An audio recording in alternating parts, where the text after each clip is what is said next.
Mira kept her hand on the lantern, feeling the faint warmth that pulsed inside it, soft as a resting heartbeat. It was strange, she thought, how something so old could feel alive. The snow drifted around her in slow spirals, settling on her coat and cap, clinging lightly to her eyelashes as she opened her eyes to study the dark lantern once more. She turned the key again, gently, listening for the familiar click that always preceded the rising flame. But the lantern only breathed another soft exhale of warm air, like a sleeper shifting beneath blankets. Behind her, the townsfolk watched in patient quiet. No one called out, no one urged her on. The people of Northwind Bay understood silence. They understood that winter had its own language, and that sometimes all you could do was wait inside it. Mira rested both hands on the lantern's frame. "Who are you waiting for?" she whispered, her voice barely rising above the hush of falling snow. For a moment, nothing moved. Then a small sound carried across the harbor. A faint creak of wood, the soft rhythmic dip of oars cutting through calm water. Mira turned toward the sea. Through the drifting white, a small rowboat emerged from the darkness. An old wooden skiff, painted a deep, weathered green. A lantern hung from its bow, swaying gently with each stroke of the oars. Inside the boat sat an elderly man wrapped in a thick wool coat, his white beard dusted with frost, his eyes warm beneath the brim of a knitted cap. Mira stepped closer to the dock's edge, her breath forming soft clouds before her. "Good evening," she called, though her voice softened the greeting into something closer to a lullaby. The man lifted one hand from the oars in a greeting, his movements slow and gentle. "Evening, Mira," he replied, his voice deep, warm, and familiar, as though winter itself had decided to speak. Mira blinked. She knew nearly everyone in Northwind Bay, but she did not know this man. Still, he said her name with the easy familiarity of an old friend. The townsfolk murmured quietly behind her. A few steps echoed on the dock as people leaned closer, trying to see through the snow. The skiff glided closer until it nudged the dock with a soft, hollow tap.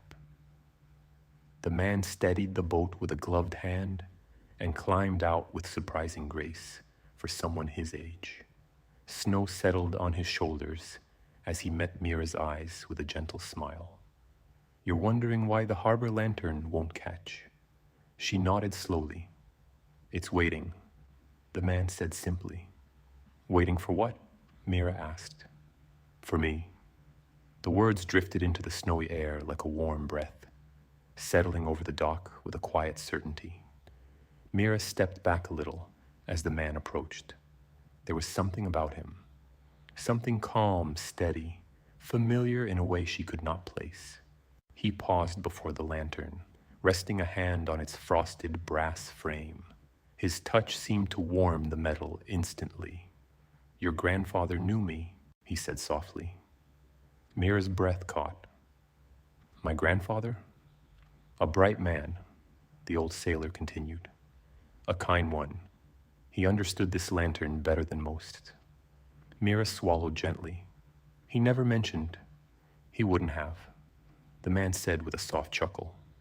"Some stories wait for the right moment." Snow drifted around them in a quiet halo. The harbor seemed to lean in, listening. After a long pause, Mira whispered, "Are you a sailor?" The old man smiled, and for a moment, the entire harbor seemed to glow a little brighter. "Among other things," he said. He reached into his coat and withdrew a small brass tool, its surface polished to a warm shine despite its age. He held it up, letting the lantern light from the dock reflect across it. Mira gasped softly. She knew that tool. Her grandfather had described it once, an object he called a keeper's spark. Meant only for a single purpose, the old sailor nodded quietly as recognition spread across her face.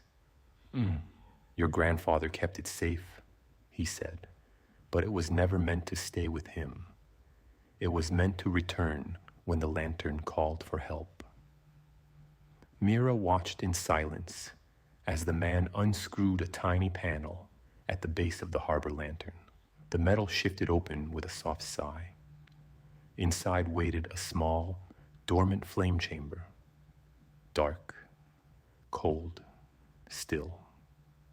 He placed the keeper's spark inside with careful hands. Then standing back, he whispered something in a language Mira did not recognize. The keeper's spark glowed, very faint at first, only a dim pulse of gold, like a sleeping ember stirred awake. Then brighter still. A soft gasp rippled through the townsfolk as the chamber filled with warm, shimmering light, swirling gently like stirred honey. Slowly, gracefully, the flame rose through the lantern's core. Mira stepped back, her breath catching as the harbor lantern blazed to life, its golden glow spilling across the snow-covered dock, the quiet harbor, the gentle dark beyond. The town exhaled as one. Children clutched at their parents' coats, eyes wide in awe. Elderly fishermen removed their hats, holding them respectfully to their chests. The snow around them glowed warmly, each flake catching the lantern's light as though lit from within. Mira turned to the old sailor, but he was already stepping back toward his boat. "Wait," she said softly. "Where are you going?" He offered her a warm smile. "Where I'm needed," she swallowed. "Will I see you again?" "Not soon," he said gently, "but someday, when the harbor calls." He stepped back into his skiff, steadying it with practiced ease. The lantern on the bow glowed softly, echoing the golden light behind him. He lifted the oars, dipped them into the water, and began rowing toward the snowy horizon. "Thank you," Mira whispered. The old sailor paused his rowing just long enough to look back. "You keep the light, Mira. That's all the thanks I need." And with that, his little boat drifted quietly into the snowy night. Mira stood at the end of the dock, the harbor lantern glowing brightly above her, casting a warm circle of light that wrapped itself gently around her shoulders. Behind her, the people of Northwind Bay whispered in awe, exchanging soft words of relief and wonder.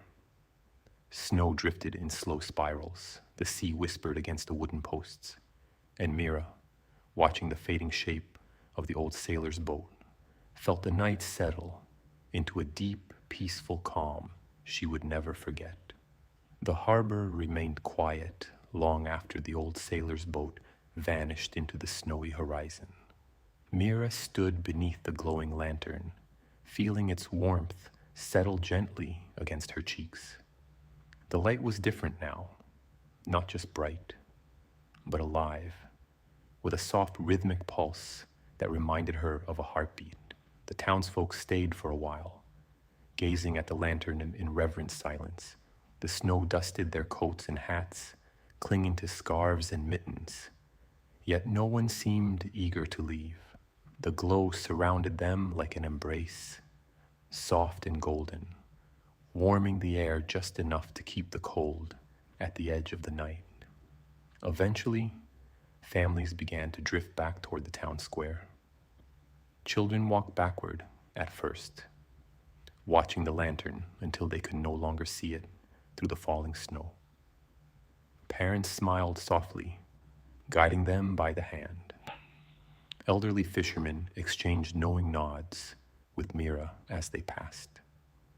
They had seen many storms, many winters, many lantern lightings, but never one like this. Mira waited until the last villager stepped off the dock. their silhouettes fading into the gentle snow before she finally turned to follow. Her boots creaked against the wooden planks, each step accompanied by the lantern's golden shimmer. She paused once more, glancing over her shoulder. The harbor lantern glowed brightly, casting a soft beam that reached far out into the dark water. It felt like a promise. When she reached the end of the dock, the town of Northwind Bay greeted her with warm lights, glowing through frosted windows. Smoke curled from chimneys, the snow-covered rooftops sparkled. The streets were lined with lanterns, their amber glow echoing the harbor's warmth. Mira walked slowly, savoring every moment, feeling a quiet fullness settle inside her chest. It was late, though she couldn't tell how late. Time felt soft tonight, stretched and gentle, like a long breath held between heartbeats. When she reached her small cottage near the edge of town, she dusted the snow from her coat and stepped inside. Warm air enveloped her instantly. A kettle sat on the stove, exactly where she had left it. A knitted blanket lay draped across her chair. The room smelled faintly of pine and wool, and the lingering scent of cinnamon she had used earlier that morning. Mira lit a small oil lamp on the table. Its flame flickered softly, reflecting in the window where the snowy world shimmered outside.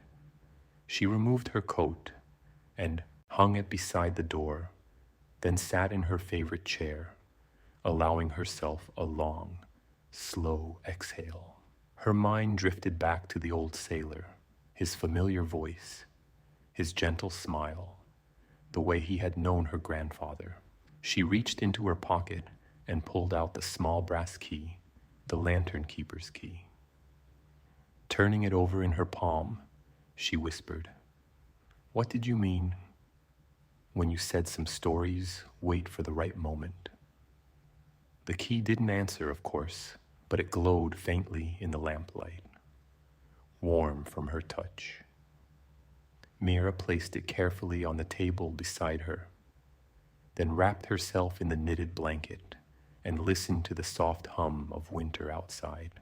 Snow brushed gently against the window pane, creating tiny whispering sounds that lulled her deeper into the warmth. Her eyes grew heavy, her breath slowed, and before she fully drifted into sleep, she thought she heard something faint, carried through the wind, a low, steady hum like a distant lullaby. She smiled without opening her eyes. Somewhere out on the water, she imagined the old sailor rowing beneath the falling snow, lantern glowing softly at the bow of his vessel. She didn't know where he was going. She didn't know if she would ever see him again. But she felt no fear, only peace. The harbor lantern was lit, the town was safe, the night was calm, and Mira, wrapped in warmth, drifted into a deep and quiet sleep. Morning arrived softly in Northwind Bay. The sky brightened in slow strokes of lavender and pale gold. Snow continued to fall in delicate flakes, gentle and unhurried, settling upon the rooftops like feathers. Children woke before their parents, pressing their faces to frosted windows when they remembered what day it was, Christmas morning. Soft giggles and excited whispers filled the cottages. Fires were stoked, kettles warmed, and the scent of cinnamon and spruce drifted through the cold air. As the sun climbed higher, the townsfolk emerged from their homes. Their boots crunched through the fresh snow as they walked toward the harbor, drawn by curiosity and a sense of wonder that still lingered from the night before. Mira woke to the sound of bells, chiming softly in the town square. She stretched with a sleepy smile, slipped into her warm coat, and stepped outside. The morning air was crisp, but gentle. The world glowed, And as she joined the villagers making their way toward the water, she saw it, the harbor lantern, burning brightly in the daylight, its golden flame steady and serene. It had never shone so strongly beneath the morning sun. Families gathered along the dock, pointing and whispering in awe. "It's brighter than I've ever seen," one woman murmured. "Look how far the light reaches," said a fisherman, shading his eyes, all the way across the water. Mira stepped forward, feeling the warmth of the lantern even from a distance. It pulsed slowly, peacefully, like a beacon spreading comfort across the bay. The mayor approached her with a gentle smile. "Mira," he said softly, "your grandfather would be proud. You kept the light." She lowered her gaze, touched by the words. "I had help," she whispered. The mayor nodded as though he understood more than she had said. Snowflakes drifted between them, glowing in the lantern's light. People lingered at the harbor long into the morning. Children played in the snow. Elders shared quiet stories. Families took turns approaching the lantern, placing their hands against its warm frame, as if greeting an old friend. And Mira stood among them, watching the glow spread across the bay, filling her with a deep, quiet sense of belonging. That evening, as the sunset and Christmas lights flickered to life along the village streets, Mira found herself back at the end of the dock. The lantern swayed gently above her, casting a soft golden circle around her boots. She rested her hand against its frame, feeling the warmth that lived within. "Thank you," she whispered. She didn't know if the lantern could hear her. She didn't know if the old sailor was somewhere out at sea, listening to the hush of the waves. But she felt an answer all the same. A soft pulse of light, a warm breath of air, a gentle glow that filled the quiet of the winter night. And in that moment, Mira understood something she hadn't realized before. The harbor lantern did not simply guide sailors home. It guided hearts. It guided hope.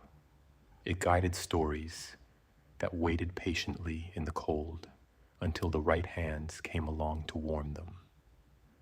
She turned toward the glowing town behind her, the sound of laughter drifting through the snowy air. Lanterns swayed from every porch. Windows glowed with firelight, and Mira stepped forward into the gentle night, knowing the harbor would always be safe, always be warm, always be waiting with its beacon of golden light.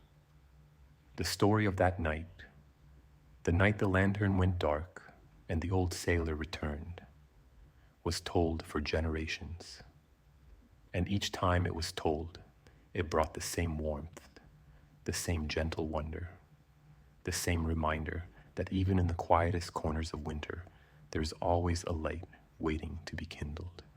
And in Northwind Bay, that light never faded again.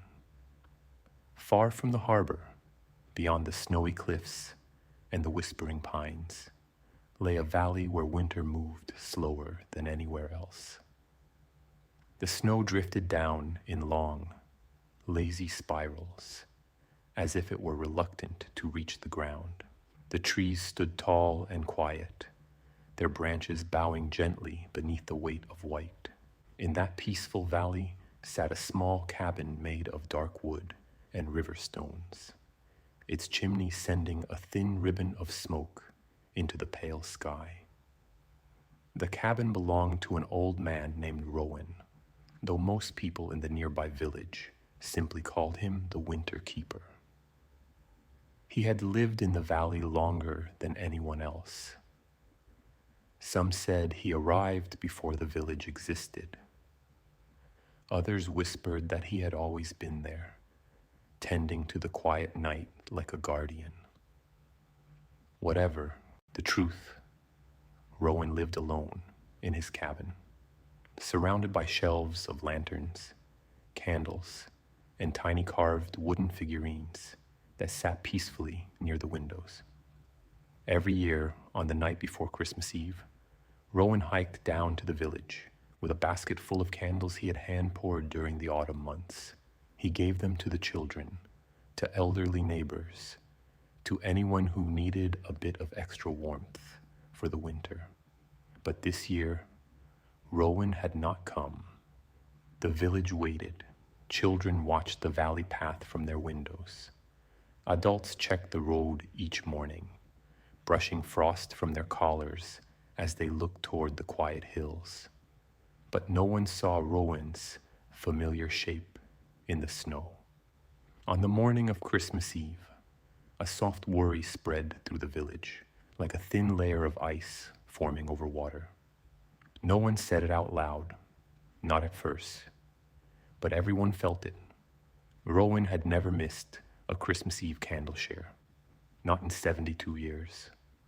That afternoon, when the sun hung low and pale behind a curtain of falling snow, a young woman named Ellen stepped into the village square. She was quiet, thoughtful, and known for her gentle steadiness. She wrapped her scarf around her neck, brushed a bit of snow from her mittens, and spoke softly to the gathering crowd. "I'm going to check on him." The villagers nodded. Some offered to go with her, but Aylin shook her head. "It's a long walk," she said. "The path gets narrow near the ridge. I'll be faster alone."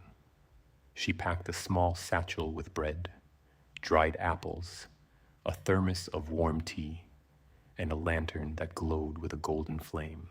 The villagers watched as she stepped onto the snowy path, her boots sinking softly into the fresh powder. The snow fell in delicate swirls around her as she walked. The village slowly disappeared behind her, swallowed by the gentle white. Ellen walked through the quiet forest, listening to the soft crunch of snow beneath her feet and the whisper of wind weaving between branches. The world felt calm, not empty, just resting, as if winter were tucking everything into a deep, peaceful slumber. After an hour of walking, she reached the narrow ridge. The path curved along the side of a tall hill, its slope descending sharply into a sea of snow-covered pines. Aylin moved carefully, planting each step with slow attention. The lantern in her hand swayed gently, its golden glow casting warm halos onto the drifting flakes. As she rounded the bend, she saw it. Rowan's cabin, tucked peacefully between two old cedar trees, smoke lazily rising from the chimney. Relief softened her shoulders. He was home. But when she reached the front door and knocked gently, there was no reply. She knocked again, her gloved knuckles tapping softly against the wood. Still nothing. "Rowan," she called, her voice quiet but warm. No footsteps, no shifting of floorboards, only the faint crackle of the fire inside and the soft hiss of falling snow. Carefully, she lifted the latch and eased the door open. The cabin was warm, cozy. The fire in the hearth glowed gently. A kettle hung above it, steam rising in a thin ribbon. On the table sat a loaf of bread, half sliced. A woolen shawl hung near the chair, where Rowan usually sat to carve his little wooden figures. Everything looked perfectly in place, except Rowan wasn't there. Aylin stepped inside, closing the door softly behind her. She set her lantern on the table, letting its light join the glow of the hearth. "Rowan," she said again, a gentle murmur. The cabin answered with only silence, but it wasn't an unsettling silence. It felt peaceful, as though Rowan had simply stepped out for a moment. Aylin warmed her hands near the fire, letting the heat sink into her fingers. Then she noticed something. Near the window, on the wooden ledge, lay a freshly carved figure. a small wooden bird. She lifted it carefully. It was warm to the touch, as though someone had carved it only moments ago. A soft flutter of air brushed past her cheek. Aylin turned toward the window. Snow drifted outside in thick, slow spirals. The forest looked serene, still. But something drew her attention. A faint trail of footprints leading from the cabin door into the trees. Rowan's boots were easy to recognize. He had carved them himself, soles patterned with tiny waves. Aylin stepped outside again and followed the footprints. They led across the soft snow, past the cedar trees, down a gentle slope where the world grew quieter with each step. She walked slowly, lantern held before her, its warm glow lighting the path. The footprints led to a frozen pond at the base of the hill. The surface was covered in a thin layer of snow, soft enough to reveal patterns beneath it. Swirling lines, smooth curves, shapes etched into the frost. At first, Aylin frowned in confusion. Then she understood. They were tracks, but not boot tracks, not animal tracks. They were the gentle, looping paths of ice skates, Rowan's skates. A soft smile warmed her cheeks. She stepped onto the edge of the pond, brushing the snow from a spot where the ice shone beneath. Lines crisscrossed in careful patterns, loops within loops, as though someone had been gliding across the ice in slow, graceful circles. Aylin lifted her lantern higher. Across the pond, near the far edge, she saw him. Rowan stood beneath a snow-laden pine, his posture relaxed, his face tilted toward the sky. Snowflakes gathered in his beard, clinging to his lashes. He looked peaceful, almost luminous in the lantern light. "Rowan," Aylin said softly as she approached. His eyes opened, warm and gentle. "Good evening, child," he said, voice low and soft. "I was enjoying the quiet." Aylin let out a breath she didn't realize she'd been holding. "The village was worried. You didn't come down for the candles." Rowan smiled, the corners of his eyes crinkling. "Ah, yes, that." He looked at the pond, at the swirling skate patterns glowing beneath the lantern light. "Time got away from me." Aylin stepped closer, offering him her thermos of tea. He took it with a grateful nod, warming his hands around it. "Are you feeling well?" she asked. Rowan chuckled softly. "Better than ever." He took a long sip, then exhaled warmly. "Aylin, would you like to see something?" She nodded, curiosity settling gently inside her chest. Rowan stepped onto the ice, moving with surprising grace for a man of his age. His skates glimmered beneath the snowflakes. "Watch," he said. Then he began to glide, not quickly, not with grand flourish, but slowly, gently. His movements traced soft arcs across the ice, weaving delicate patterns that seemed to shimmer under the lantern's glow. Aylin watched in awe. Rowan's motion felt like a dance with winter itself, each glide smooth as breath, each turn quiet as a falling snowflake. When he came to a stop beside her, she whispered, "That was beautiful." Rowan smiled. "The ice speaks if you move slowly enough." Aylin looked down at the patterns across the pond. They were soft, looping, peaceful. "Are these for the village?" Rowan nodded. "Every year I carve little wooden birds, but this year I thought, maybe I could carve something larger, something the winter could keep." He gestured to the pond. "These patterns will remain until the thaw, a gift for anyone who wanders this way." Aylin felt her chest warm. "They were worried about you," she said softly. "You should still visit."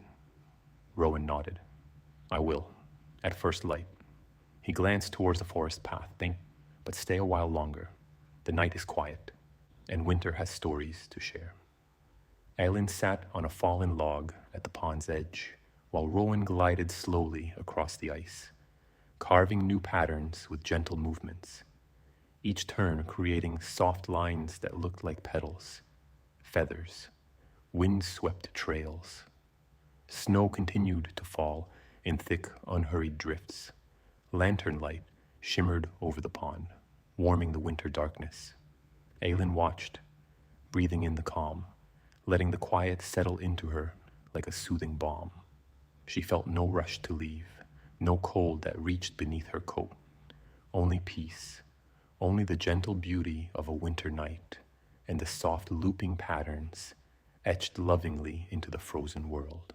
And as Rowan glided across the ice with silent joy, Aylin realized that sometimes the gifts winter offered were not meant to be carried in hands, but simply witnessed, held in the quiet corners of the heart where warmth could last a lifetime.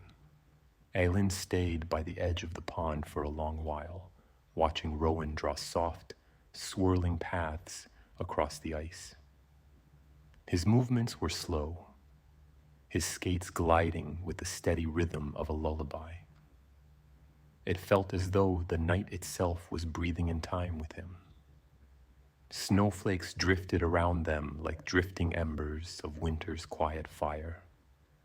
The lantern she had placed on the log beside her glowed gently, its warm circle of light reflecting on the frozen surface. Every so often, Rowan paused to look up at the sky, as if he were listening to something far above the falling snow. Aylin followed his gaze. The clouds were soft and pale, almost glowing, and the snowfall was so gentle it seemed to float rather than fall. "Does the valley always look like this at night?" Aylin asked quietly.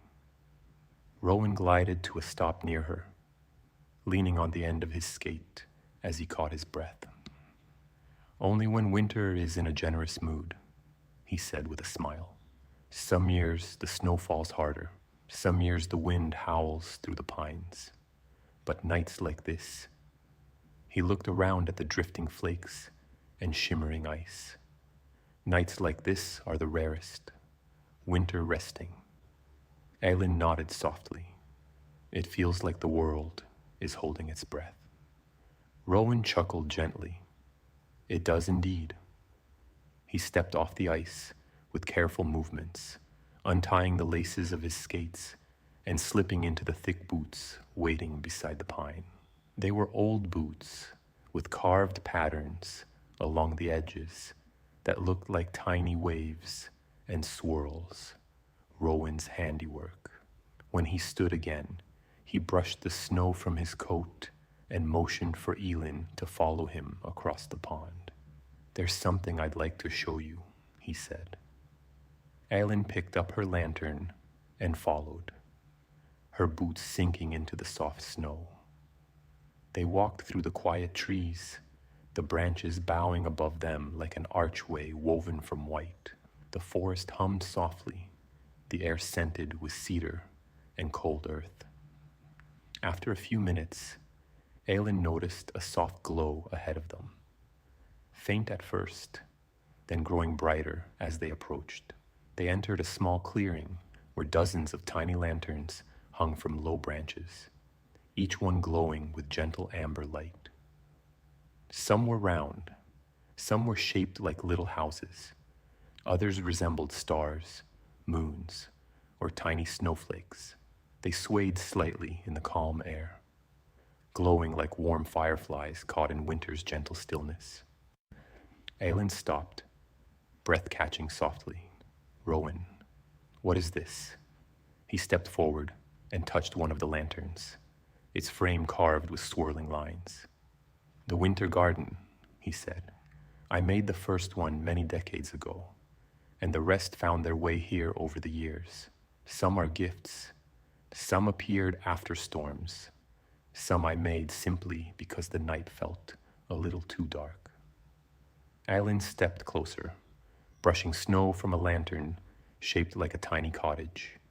Inside, a small carved figure of a cat curled beside a wooden bed. She smiled softly. "These are beautiful." Rowan nodded. "I like to think winter collects its own memories. These lanterns, they help it remember." Ellen walked slowly through the clearing, letting her lantern light join the soft glow around her. She noticed that each lantern held something unique inside: carved animals, miniature trees, tiny scenes frozen mid-moment, a deer standing among painted pines, a tiny boat sailing across a circle of blue glass, a sleeping fox curled inside a bed of moss. "Do you light them every year?" she asked. Rowan shook his head. "They light themselves, only when winter feels peaceful enough to share the night." Aylin touched one of the lanterns gently. "Then tonight must be special." Rowan looked up at the softly falling snow, his expression warm. "Tonight is one of the quiet ones. Nights like this are gifts." Aylin breathed slowly, letting the calm settle deep inside her. The lanterns swayed softly overhead, their glow painting golden shapes on the snow beneath her boots. "Thank you for bringing me here," she whispered. Rowan nodded. "You walked all this way for me. It's only fair I show you the valley's best-kept secret." They stayed in the winter garden until the lanterns grew brighter, their glow growing deeper and softer, as though encouraging them to rest. Rowan sat on a fallen log, motioning for Elin to sit beside him.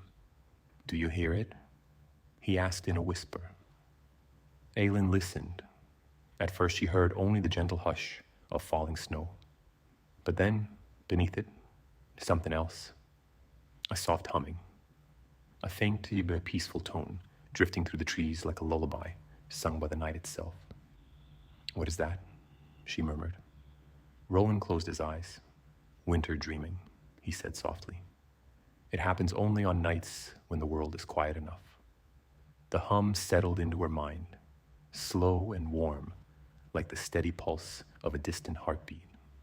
Snowflakes collected in her hair and lashes as she breathed deeply, letting the sound fill her chest with gentle calm.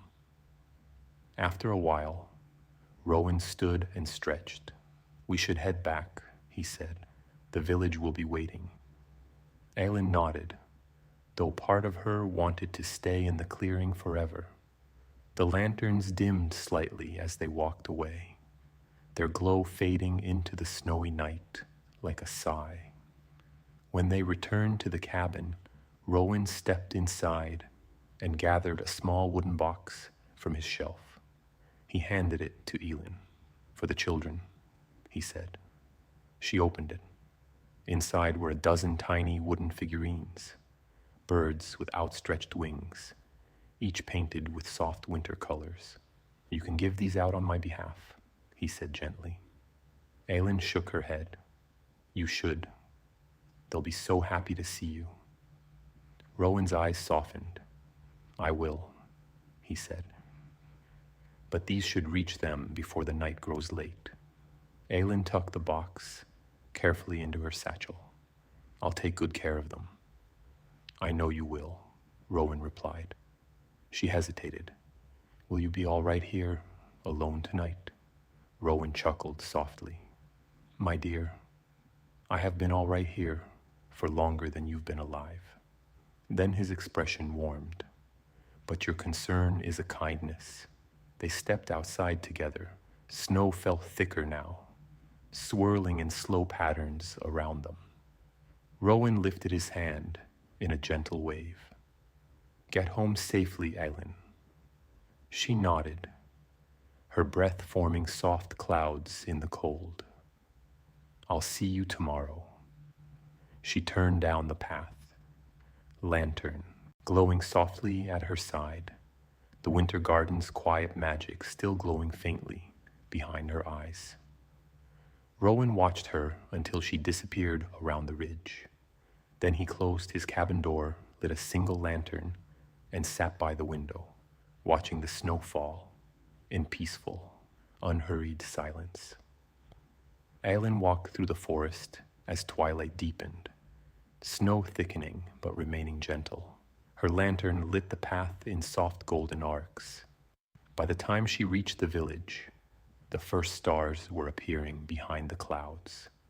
Children were still awake, their noses pressed to windows, watching the road with hopeful anticipation. When Aylin stepped into the square, her lantern swaying at her side and the wooden box protected beneath her coat, the children let out soft gasps of joy. She knelt to open the box, offering the figurines one by one to the little hands reaching eagerly toward her. Parents thanked her softly. Elders watched with warm smiles, and Aylin, surrounded by lantern light and softly falling snow, felt something settle gently inside her heart. A warmth she couldn't name, but knew she would carry for many winters to come. Rowan arrived the next morning, walking slowly into the village with a basket of candles over his arm, his smile gentle and familiar. No one asked why he had missed the day before. They simply welcomed him with warm hands, warm tea, and grateful hearts. And Aylin, standing by the village tree, caught his eye from across the square. Rowan smiled, a soft knowing smile, as if the winter garden, the quiet humming of the snow, and the swirling patterns on the frozen pond were secrets shared only between them and the peaceful heart of winter itself. The days that followed drifted gently through the village, each one wrapped in soft layers of snow and quiet joy. Aylin found herself thinking often about the winter garden, about the tiny lanterns swaying in the clearing, about the soft hum that seemed to echo in her memory whenever the night grew still. She wondered if anyone else in the village knew about that place, or if Rowan had shown it to her alone. Whenever she approached him to help with the daily preparations for the holiday feast, he always offered the same warm, knowing smile, one that told her the winter garden was something to be held close, like a secret note passed between friends. A week later, on a night when the snowfall felt particularly soft and the air unusually warm for winter, something changed in the village. It began at dusk, when the sky turned the color of pale honey, and the first lanterns were lit along the streets. Families gathered by their windows, lighting small candles in honor of the season. Children drifted through the square with little bells tied to their mittens, laughing as the bells chimed with each movement. Elderly couples walked arm in arm, their scarves brushing against each other, sharing quiet stories from winters long past. As night deepened, a gentle glow appeared at the edge of the square. Not lantern light, not firelight, but something softer, almost like moonlight, but warmer. The glow shimmered in waves, moving with slow purpose. The villagers turned their heads one by one, murmuring softly, wondering what could be drifting toward them through the snow. Aylin, who had been standing near the fountain with a basket of freshly baked gingerbread, felt the glow before she saw it. A soft warmth brushed against her cheek, carrying with it the faintest scent of cedar and distant pine. She set the basket down gently and stepped toward the edge of the square. The glow emerged fully into view, revealing a figure walking slowly down the snowy path. It was a child, a little girl, no more than 8 or 9 years old, wrapped in a long blue coat with fur-lined cuffs. Snowflakes clung to her hair like tiny crystals. Her boots left small, neat prints in the snow. But what caught the attention of everyone around her was the object she held in her hands. A lantern. Not an ordinary lantern. Its flame glowed silver blue, steady and gentle, as though it held a tiny piece of winter sky inside it. The lantern's frame was carved with patterns of feathers and wings, delicate and intricate, almost too fine for human hands to craft. A hush fell across the village. Aelin stepped forward, moving gently so as not to startle the child. "Hello," she said softly. "Are you lost?" The girl looked up at her. Her eyes were the color of distant frost, pale, shimmering, but warm in a way that made Aelin's breath catch. She shook her head slowly. "No," the girl said, in a voice as soft as drifting snow. "I'm looking for the Winter Keeper." A ripple passed through the villagers. Rowan had been at home earlier that evening, carving new figurines for the children. Aelin turned slowly, and there he was, standing near the bakery, watching the child with the calm, steady gaze he always carried. He stepped forward, his boots crunching softly. "I'm here," Rowan said gently. The little girl bowed her head slightly, as though she had expected him. "I've been sent to you," she said. Rowan's expression softened. "I know." Aelin felt something shift in the air, like the moment before a story's most important line is spoken. Snow drifted more slowly. Lanterns flickered as though leaning in to listen. The villagers stood silent, watching. The girl held out the silver blue lantern. Rowan approached her with careful steps. "What is this?" he asked. The girl lifted her gaze, and the glow from the lantern reflected in her eyes. "A memory," she whispered, "a very old one that winter has held for too long." Rowan's hands trembled slightly as he reached out, but he did not touch the lantern, not yet. Aelin swallowed. "Rowan, what does she mean?" The old man breathed out slowly, his breath forming a soft cloud in the air.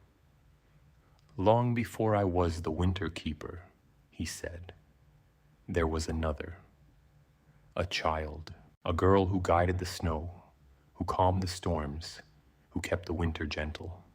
A girl who disappeared one night without a trace." Aelin's heart thudded softly. "You're saying she?" Rowan nodded. "This is her lantern." The little girl stepped closer. "Winter kept it safe," she said. "And now it's time for someone to remember." Finally, Rowan reached out and touched the lantern. The moment his fingers brushed the silver blue frame, a soft hum spread through the square. A sound like the one Aelin had heard in the winter garden. A hum of something old, something gentle, something sacred. The lantern brightened, sending soft ripples of light through the snowy night, and then slowly, gracefully, the lantern opened like a flower. A tiny sphere of light rose from inside, shimmering with all the colors of winter. Silvery frost, pale moonstone, soft blue ice, warm snow-lit gold. The sphere floated toward Rowan, and then it passed through him. Aelin gasped, but Rowan didn't move, didn't flinch, didn't recoil. Instead, his shoulders relaxed, his eyes closed, and his breath deepened into a peaceful, steady rhythm.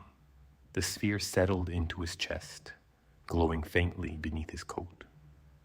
When he opened his eyes again, they shone with a light Aelin had never seen before. Not bright, not intense, but deeply gentle. The little girl bowed her head once more, as if her task were complete. "Winter remembers now," she said, "and so do you."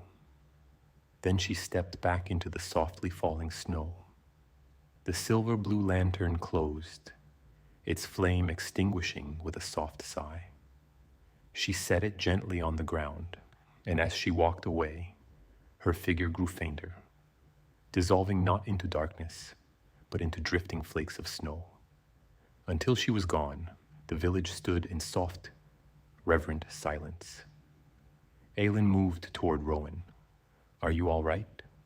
He nodded slowly, placing a hand over his heart. "I'm more than all right," he said. "I've remembered something Winter wanted me to know." "What did it tell you?" she whispered. Rowan brushed a bit of snow from her shoulder, his movements gentle. "That Winter," he said, "is never alone.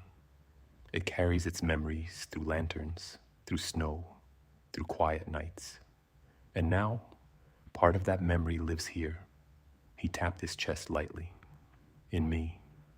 The villagers slowly approached, surrounding him in soft warmth and curiosity. But Rowan simply smiled and motioned for everyone to go about their night. "Rest," he said softly. "This winter will be gentle, I promise." As people returned to their homes, Aelin remained beside him.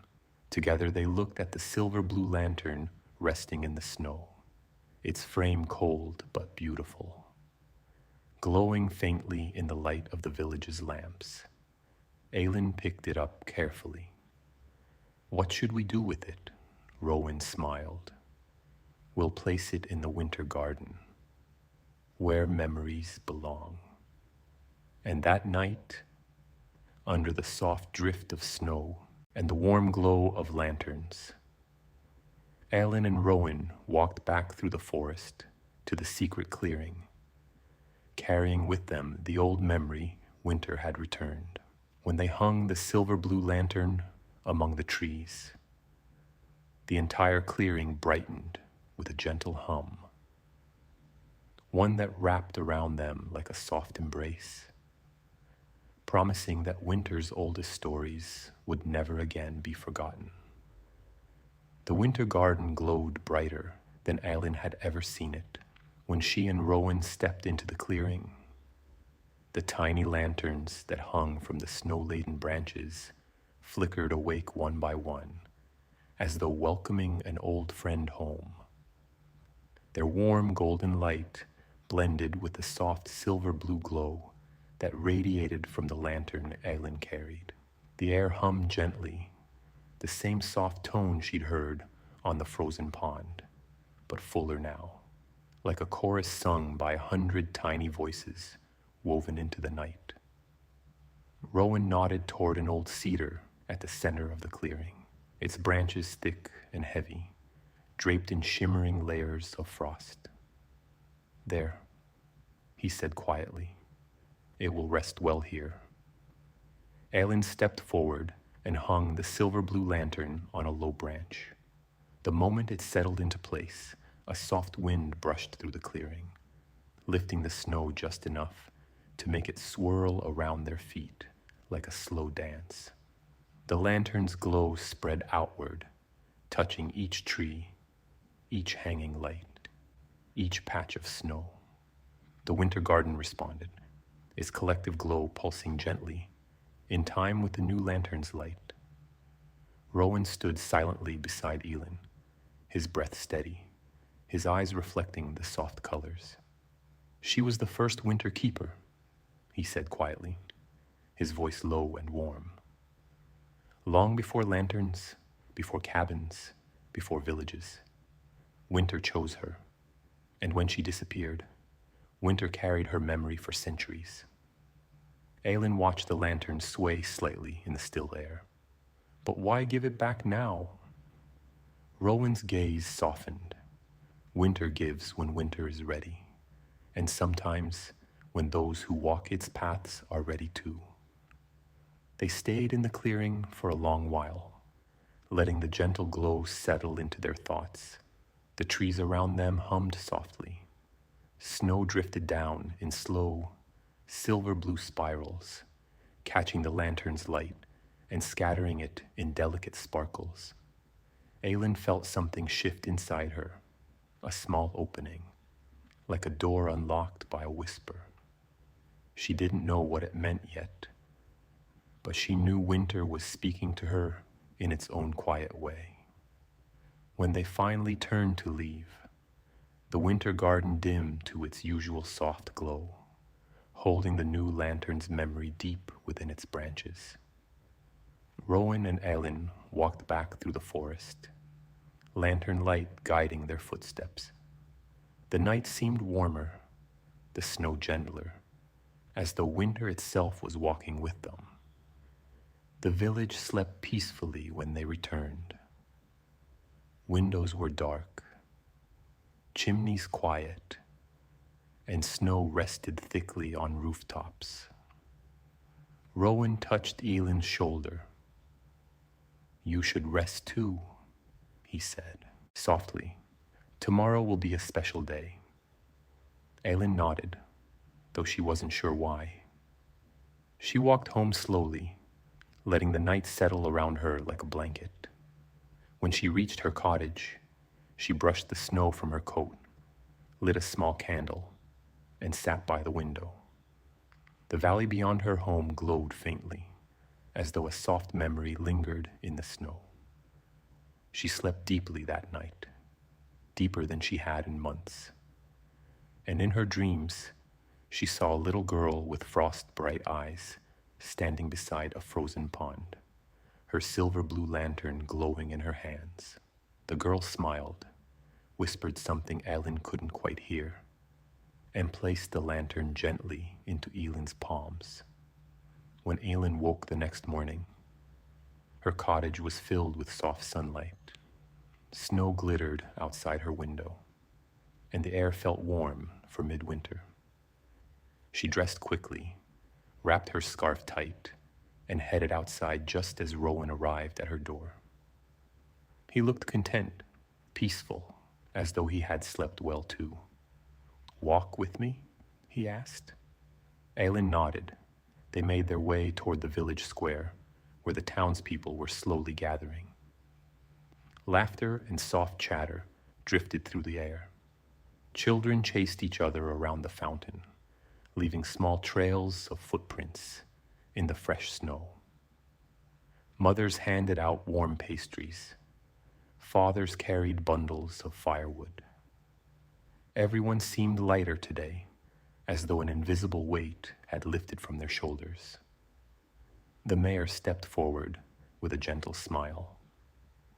"Rowan," he said, "you look well." Rowan bowed his head slightly. "It's a good morning." The mayor looked at the gathered villagers. "We have a tradition to uphold," he announced.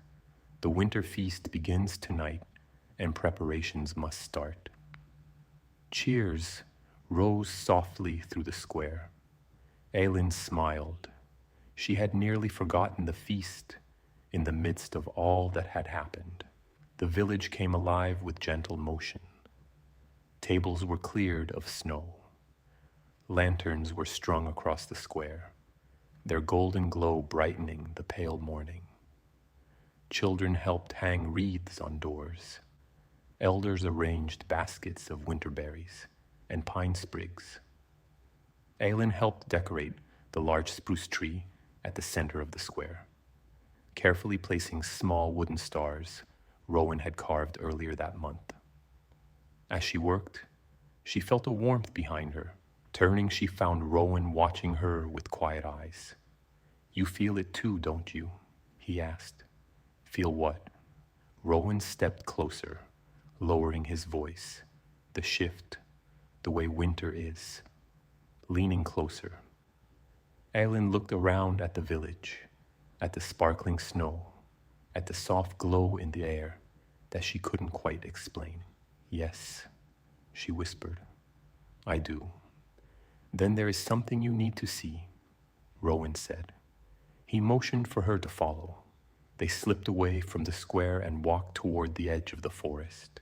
The afternoon light glowed warm and golden, filtering through the branches as they stepped between the trees. Ellen expected they were returning to the winter garden, but Rowan led her past it, deeper into the woods. The trees grew taller here, their trunks thicker, their branches weaving overhead like a sheltering roof. The snow was untouched, smooth as silk, glimmering faintly beneath the filtered light. After a long walk, Rowan stopped at a fallen birch tree. Its trunk was covered in pale frost, its branches forming a delicate arch. This, Rowan said softly, is where the first winter keeper was found long ago, asleep beneath the branches, lantern still glowing in her hands. Aylin's breath caught. You've been coming here? Rowan nodded. Every winter, to remember. He touched the bark gently. Winter wanted me to return her memory to the world, and now it wants something more. Aylin stepped closer. What? Rowan looked at her with soft, steady eyes. A new keeper. The world around them fell into deep silence. Snowflakes stopped midair, hanging like tiny stars. The trees grew still. Even Elin's breath seemed to pause in her throat. Me? She whispered. Rowan smiled gently. Winter chooses quietly, softly. It doesn't shout. It nudges. It guides. And it has been guiding you for a long time. Aylin thought of the lantern glow, the soft hum, the patterns on the frozen pond, the dream of the little girl. She felt her chest tighten with a warm, nervous flutter. What do I have to do? Rowan placed a hand over her heart. Listen, he said. Be gentle. Care for the quiet places. And when winter speaks, answer. Aylin closed her eyes. The forest felt warm around her. The snow hummed faintly with a familiar softness. When she opened her eyes again, Rowan pressed a small wooden token into her hand. It was carved in the shape of a feather, smooth and light. Keep this, he said. It will guide you. She held the token tightly. Rowan, will you still be the winter keeper? Rowan smiled, though there was a tender sadness in it. For a time, he said, but winter has its seasons, even for me. They walked back toward the village together, the forest around them glowing with soft afternoon light. When they reached the square, the feast preparations were nearly complete. Lanterns swayed gently. Fires crackled. Children ran with ribbons streaming behind them. The air was filled with laughter, warmth, and the scent of pine. As evening settled, the feast began. Candles flickered at every table. Families shared warm bread, roasted apples, and stories that traveled through generations. Rowan sat at the head of the largest table, his smile broad and peaceful. Aylin sat beside him, feeling the wooden feather warm in her hand. The night grew deep and gentle. Snowflakes drifted slowly. Lanterns glowed like small suns, and Aylin knew, without fully understanding how, that winter had chosen her path with quiet certainty. She didn't know what her future held, but she felt ready to listen, ready to learn, ready to carry winter's memories when the time came. As the feast wound down, Rowan leaned close and whispered, "Tomorrow we begin." Aylin nodded, her heart warm and steady, and Winter, listening from the quiet corners of the night, hummed in soft approval. The feast continued long into the night, though nothing about it was loud or overwhelming. It had the easy, drifting rhythm of snow falling on still branches. Children curled up beside their parents as the fire pits crackled gently. The elderly brothers leaned back on their bench, sharing quiet chuckles over stories they'd nearly forgotten. The air smelled of warm spices, clove, cinnamon, and sweetened cedar drifting together in the soft winter wind. Aylin wandered toward the edge of the square as the celebration slowly quieted. She needed a moment away from the bright lanterns, a moment to steady herself after Rowan's words. Becoming a winter keeper. She didn't feel like someone meant for anything so grand. Her entire life had been spent baking bread, hauling water, helping neighbors patch roofs after storms. Nothing mystical, nothing powerful, nothing deserving of a title, passed down through centuries. Yet winter had whispered to her more than once. She found herself standing just beside the spruce tree where they had hung wooden stars that morning. Snow had gathered on the branches again, forming small white mounds that sparkled beneath the lantern light. Aylin reached up, brushing one star gently with her mitten. The light shifted across its carved surface, forming soft patterns that reminded her of the frozen pond the night before. She listened. For what exactly? She wasn't sure, but she listened the way Rowan had told her to. Quietly, patiently, with her whole heart open to the winter air. There, at the edge of perception, she felt it again. A faint hum, like the world drawing a long, slow breath. It wasn't sound in the usual sense, more like memory, like something older than the village, older than the forests, older than the lantern lights that now dotted the winter garden. Something was waking. Rowan approached softly, his boots barely leaving prints in the fresh snow. Couldn't sleep either? He asked. Aylin shook her head. It feels different tonight, like winter is leaning in closer than before. Rowan nodded. That's how it begins. Winter shows pieces of itself before it shows the whole. He handed her a small wooden cup filled with warm spiced milk. The steam curled gently into the chill. Drink. It will help. Aylin took the cup, holding it close. Rowan, what does a winter keeper actually do? Rowan didn't answer immediately. He looked out over the square, watching as the last few families drifted home, lanterns glowing in their hands. Snowflakes spiraled down, slowly, each one catching the light just long enough to shimmer. A winter keeper isn't a leader, Rowan said. Not in any ordinary sense. They don't command the village. They don't shape the seasons. They listen. They guard the quiet things. They carry the memory of winter so it never gets lost. But why me? Aylin whispered. Rowan smiled softly. Why anyone? Winter chooses those who hear its silence. You heard the frozen pond. You felt the hum of the lantern. You walked into the storm without fear. You cared enough to guide strangers home. Winter sees these things. Aylin's breath clouded in front of her, drifting upward like a small ghost of warmth. It doesn't feel like enough. It never does, Rowan said, his voice steady. But winter doesn't choose perfection. It chooses gentleness. Aylin lowered her gaze. And what about you? What happens when She hesitated. When winter asks me to take your place.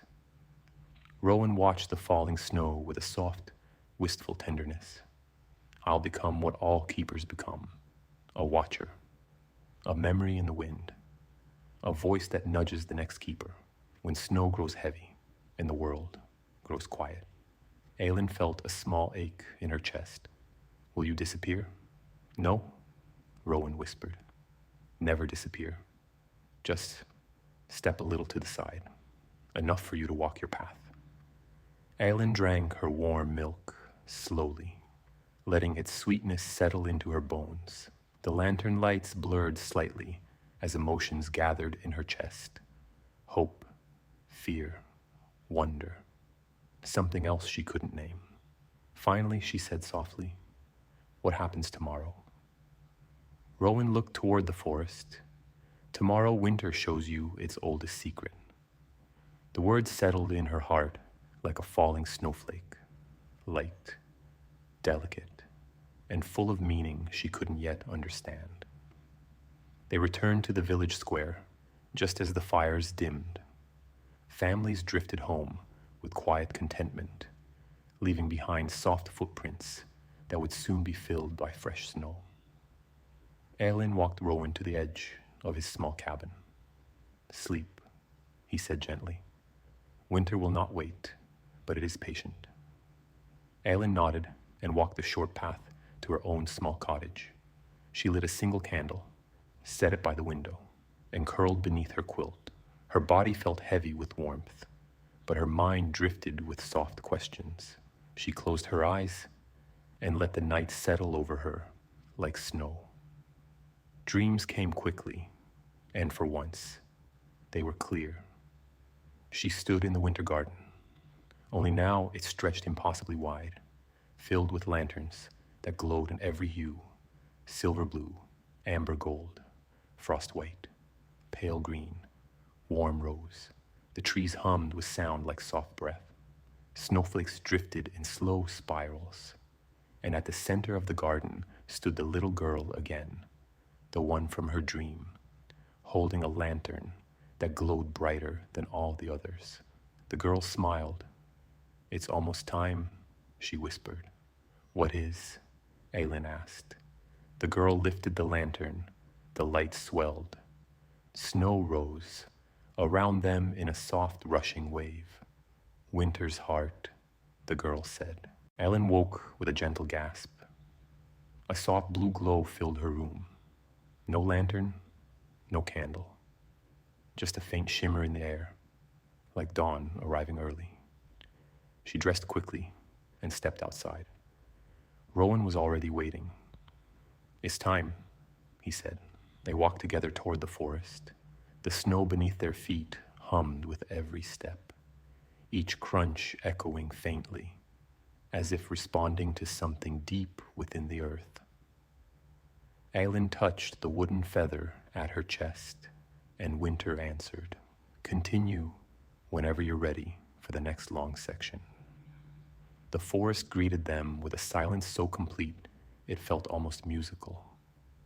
Not empty, not hollow, just perfectly still, as though waiting for Aileen's footsteps to begin the next verse of a song it had been humming long before she was born.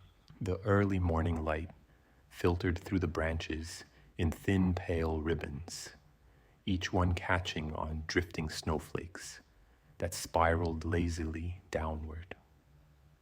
Rowan walked a few steps ahead, though slowly enough for Aylin to stay beside him. He held no lantern. He didn't need one. The forest itself seemed to glow faintly, as if stirred awake by their presence. Aylin brushed her fingertips along the trunk of an old pine as they passed. It vibrated very faintly, like the echo of a soft hum. It's stronger today, she whispered. Rowan nodded. Winter feels you walking. It's listening. Listening. The idea made something flutter gently inside her chest, nervous but warm. They walked deeper into the forest than Aylin had ever gone. Snow rose in mounded drifts beside fallen logs. Frost traced delicate patterns across moss and bark. Birds remained quiet, perched like small ornaments on branches, watching without a sound. Even the wind seemed to hold its breath between the trees. After a long stretch of silent walking, Rowan raised his hand. We're close. Aylin stopped beside him, her breath drifting in pale clouds. Close to what? Rowan looked at her with a tenderness that carried both pride and sadness. Close to where winter keeps its oldest memory. He stepped aside so she could see. Ahead of them, hidden between two towering cedars, was an arch of woven branches. They were not stitched by human hands. The branches had grown into this shape naturally, forming a perfect curved doorway. Frost clung to every leaf, glimmering like soft starlight. Beyond the arch, the forest dimmed into a pale blue haze. Aylin felt her heart tighten. What is that place? She whispered. Rowan exhaled slowly, as if trying to soften the weight of his words. It's called the Quiet Hollow. It is where winter first began. Aylin stared at him, her breath pausing midair. Winter began? As in the season? The cold? Rowan smiled faintly. Winter is not just a season. It's a memory the world keeps, a way the earth remembers rest. And this is where that memory was born. Aylin swallowed, nerves tightening in her stomach. Why are we going there? Because winter wants you to see its heart before it chooses you fully. Aylin looked at the arch again. It shimmered with a gentle invitation, not forcing her, but calling softly, like a hand extended in the dark. Rowan touched her shoulder. I will walk with you until the hollow, but only you may enter. Her breath caught. Only me? He nodded. The hollow opens only for those winter is choosing. I cannot cross the threshold anymore. My time has already begun to fade. Aylin turned quickly to him. Rowan. He shook his head, still smiling softly. It's all right. This is how it works. This is how it's always worked. The idea of crossing that threshold alone made her knees slightly weak.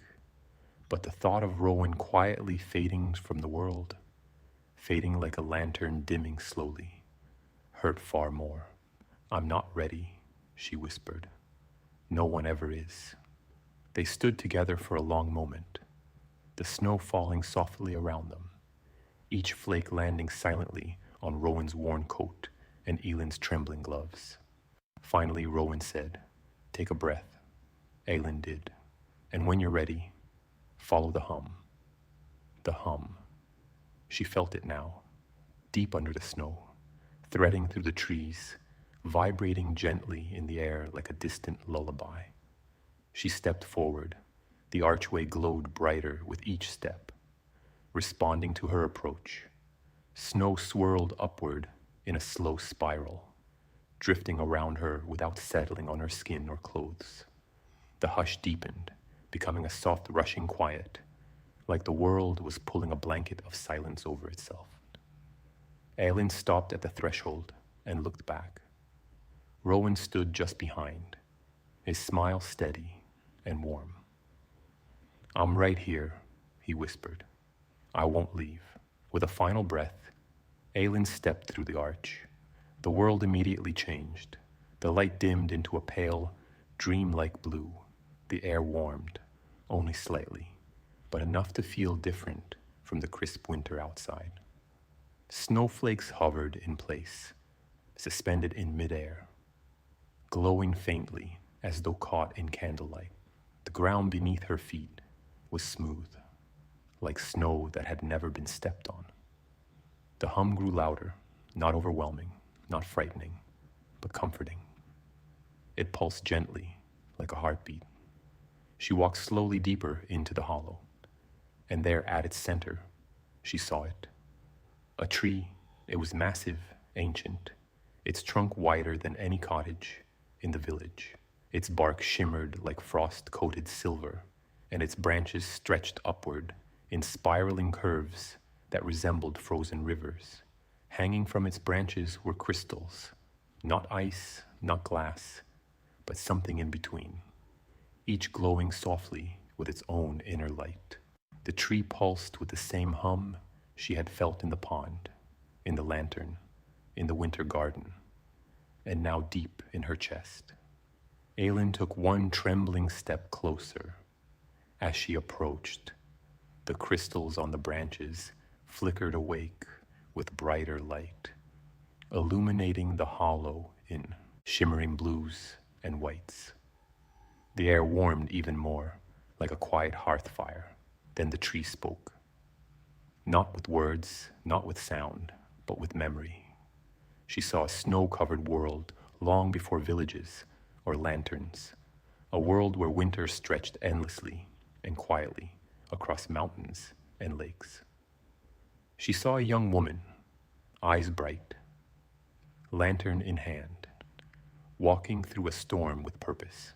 She saw Rowan as a child, being guided by winter's hand. She saw the little girl from her dreams, placing the lantern gently into waiting arms. She saw herself, standing where she stood now. The hum grew deeper, settling into her bones, The crystals swayed gently.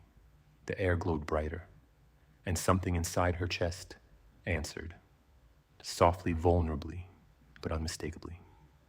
Aylin whispered, "I'm listening." The tree's branches lowered toward her, slow as snowfall. A single crystal detached, drifting downward like a feather, and hovered just above her open hands. Inside the crystal, something flickered. A small silver blue light, the same light she had felt on the pond, the same light Rowan had watched in her eyes, the same light Winter had carried for centuries. The light moved toward her chest, settling gently just beneath her collarbone. It didn't burn, it didn't sting, it simply warmed, like a lantern placed inside her heart. The hum quieted, the hollow stilled, and Winter whispered, "You are the memory I choose." Aylin closed her eyes, letting the warmth settle deep inside. When she opened them again, the hollow glowed in a soft, peaceful haze. She turned toward the archway, toward Rowan waiting just beyond, and Winter followed her step by step. "Continue whenever you're ready for the next long section." Aylin stepped back toward the arch, the air around her warm with a quiet glow. The snowflakes that had hovered in stillness began drifting again, their soft descent matching the slow rhythm of her breathing. The crystal's warmth lingered beneath her collarbone, pulsing faintly like a second heartbeat, steady, gentle, certain. As she approached the threshold of the hollow, Rowan's silhouette sharpened into view. He stood just beyond the arch, hands clasped in front of him, watching her with an expression she had never seen on his face before. Pride, relief, and something deeper, something like the soft ache of letting go. When she crossed the invisible line between the hollow and the ordinary forest, the hum quieted. The arch behind her dimmed, its frost losing its glow, the branches settling into stillness. It had shown her its heart, and now it rested again. Rowan stepped forward. His eyes shimmered faintly, not with tears, but with light. The same gentle spark she'd seen in the lantern from the little girl. "You heard it," he whispered. Aylin nodded. It spoke, not with words, but I understood. "What did it show you?" "That Winter remembers," she said softly. "Everything. Every kindness. Every small quiet moment. Every silence kept warm. It keeps memories when people can't. And it chose me to help keep them." Rowan exhaled after a long, slow breath. "Then it's begun." Aylin reached up, touching the spot where the crystal had settled. "Rowan, will I change? Will I be different now?" "Not all at once," he said gently, placing a warm hand on her shoulder. "A winter keeper doesn't become winter. They learn to walk with it, to carry its gentleness, to hear its oldest voices. And you," she whispered, "what happens to you?" The question made Rowan's smile soften into something bittersweet. "I'll stay until Winter calls me home. Not today, not tomorrow, but soon. My time is almost complete. But yours," he squeezed her shoulder lightly, "yours is just beginning." The forest around them grew quieter, as if listening. Aylin lowered her hand from her chest. "What do I do now?" Rowan motioned toward the village path. "Now you return. You warm the ovens. You help the children with their sleds. You light the lanterns on the porches. You live your life." He paused, and when Winter hums in the quiet, you answer gently. Aylin nodded, though a small weight lingered in her heart. Rowan saw it and rested his hand against the back of hers. "This is not a burden," he said. "It's a kindness the world needs." Together, they walked out of the forest, and back toward the village. The snow fell more softly now, drifting down like tiny feathers. The trees grew brighter as daylight crept through them. The air held a faint, silver blue glow that followed Aylin with every step. When they reached the edge of the village, children were already running about, dragging sleds through the powdery snow. A few of them spotted Aylin and ran to greet her. Aylin, we're building a track by the hill. Come see the snow fort. Aylin, look what I carved. She knelt and examined the small wooden animals they proudly showed her. A fox, a bird, a tiny winter hare. Their hands were cold, their cheeks pink, their voices full of excitement, and the warmth in her chest pulsed gently in response. Rowan watched from a distance, smiling quietly as the day unfolded. Aylin went about her usual routines. She helped bake rolls shaped like tiny snowflakes. She repaired a broken lantern chain. She joined the children in their sled races, laughing when she tumbled into the snow. She carried firewood for the elders and brushed snow from porch steps.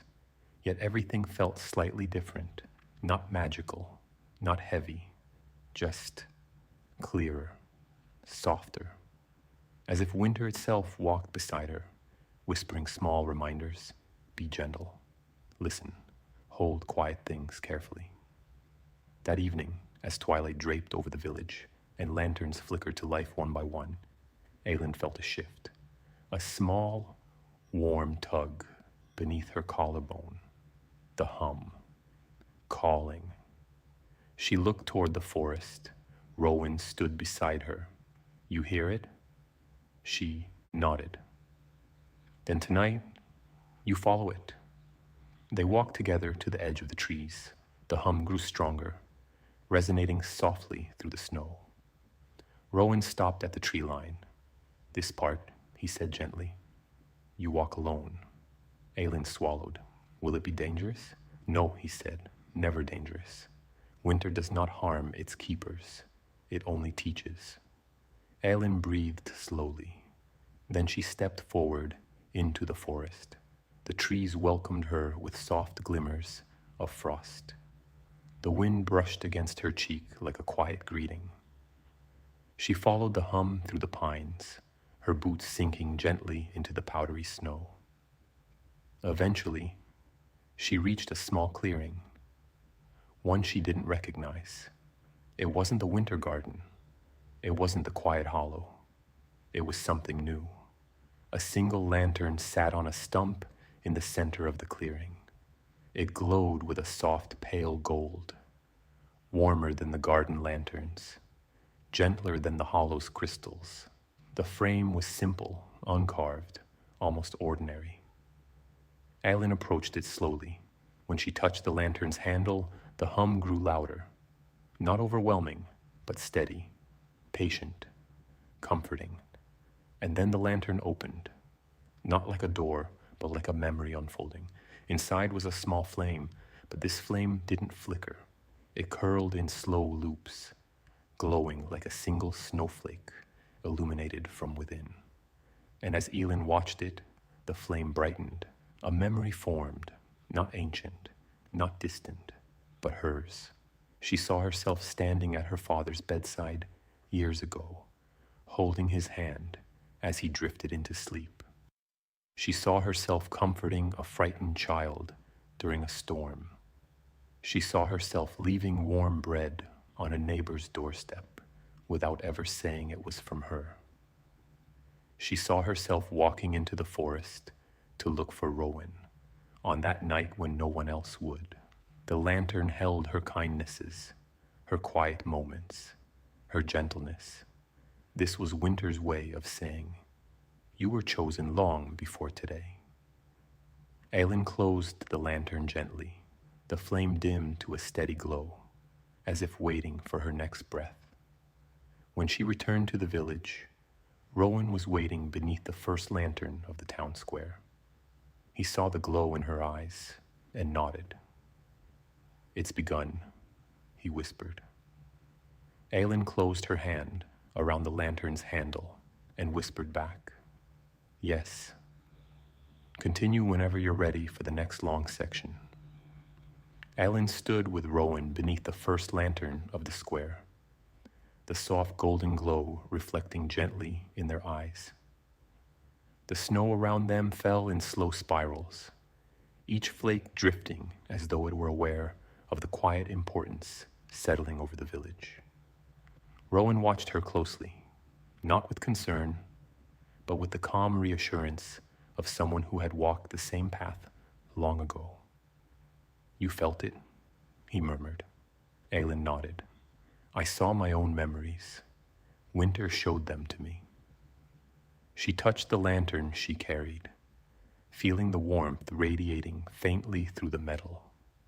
It wasn't anything grand, nothing powerful, just small moments. Rowan smiled softly. "Those are winter's favorite kind.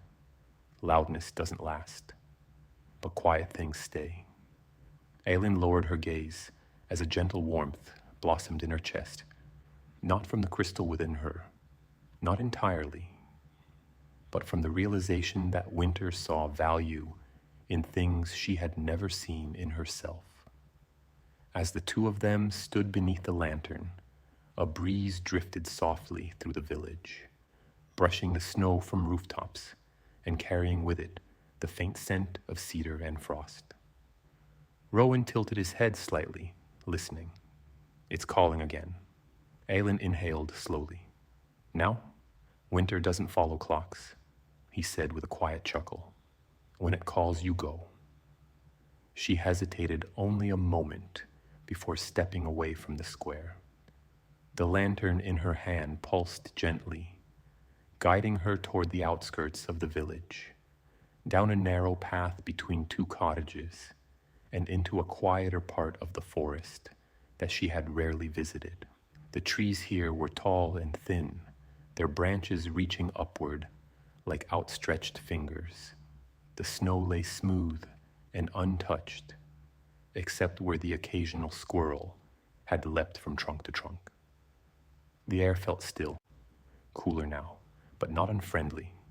It had the quality of a deep inhale, full, expectant, quiet. Aylin followed the lantern's pull until she reached a small cluster of stones set in a circle. She paused. She had never seen this place before, but it felt familiar in a strange, comforting way. The stones were evenly spaced, each one worn smooth by countless winters. Snow covered their tops like soft white caps. The lantern glowed brighter. Aylin stepped forward to the center of the ring and stood still, waiting. At first, nothing happened. Only the silence of the forest wrapped around her like a soft woolen cloak. But then the snow stirred, just gently, just enough to make her lift her gaze. A figure emerged from the trees, not a person, at least not in the ordinary way.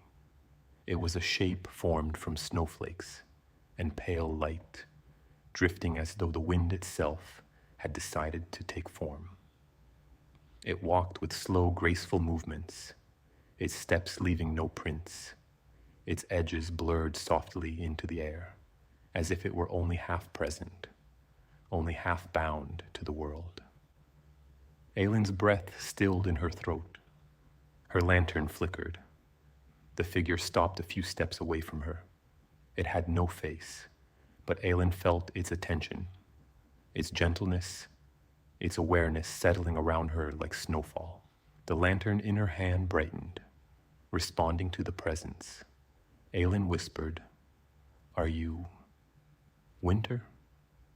The figure tilted slightly as though bowing, and then the hum returned, not through the ground this time, but through the air, soft and clear, resonating like a distant lullaby, sung by snow itself.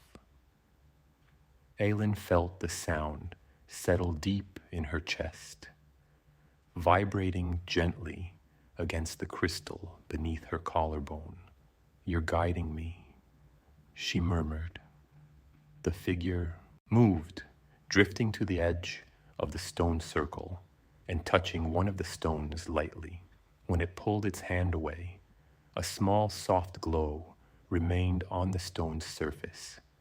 Like a memory placed carefully into its center, the figure drifted to the next stone, placing another glow, then another, and another.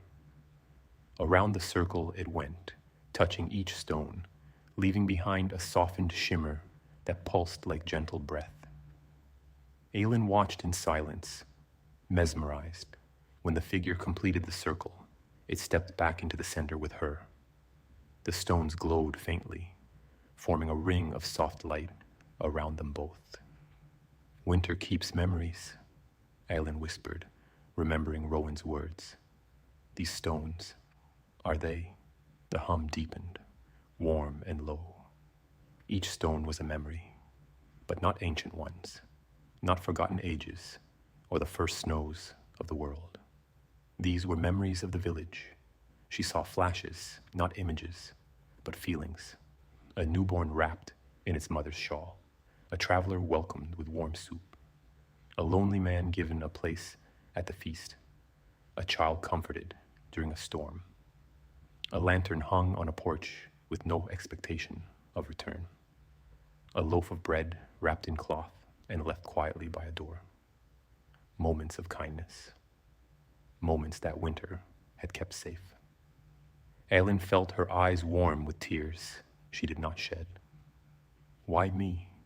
She whispered again, though the question carried less fear now, more wonder. The figure stepped closer. It touched her lantern. The flame inside glowed brighter. Silver at first, then gold, then pale blue, blending into a gentle white that filled the clearing. The hum became words, not spoken, but understood, because you remember gently.